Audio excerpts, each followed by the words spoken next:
আমি জানি আমার একটা ভিডিও ভাইরাল হবে না, এবং এই যে ভিডিওটা বানাইতেছে এই ভিডিওটাও ভাইরাল হবে না, কেননা দর্শকের যে একটা সাপোর্ট আছে এই সাপোর্টটা আমার মধ্যে নাই।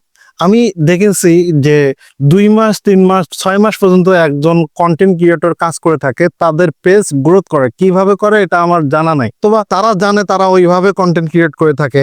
আমি রানিং 8 মাস ধরে কাজ করতেছি, কিন্তু আমার পেজের মধ্যে কোনো ফলোয়ার নাই, মাত্র 2100 ফলোয়ার, অথচ আমাকে কন্টেন্ট মনিটাইজেশন দিয়েছে ফেসবুক। কন্টেন্ট মনিটাইজেশন দিয়ে আমার লাভ কি?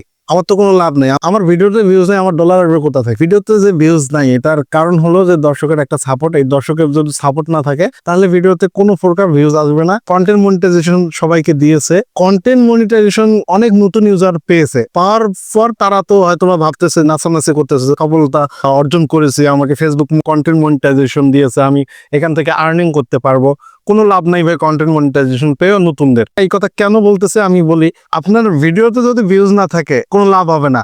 আপনার ভিডিও গ্রোথ করতে হবে, পেজ গ্রোথ করতে হবে, তাহলে আপনার ইনকাম অবশ্যই চলে আসবে। আপনারা একটা কাজ করেন, সেটা হলো যে ভিডিও গ্রোথ করার চেষ্টা করেন। ভিডিও গ্রোথ করলে আর্নিংটা অনেক সময় এগিয়ে যাবে। ভিডিও গ্রোথ না করলে কখনো কাজ হবে না। কন্টেন্ট মনিটাইজেশন পেয়ে কোনো লাভ নেই। ভিডিও ভাইরাল করতে হবে, তাহলেই হয়তোবা ডলারটা ইনকাম হবে, তাছাড়া কিন্তু কখনো সম্ভব না ডলার ইনকাম করা।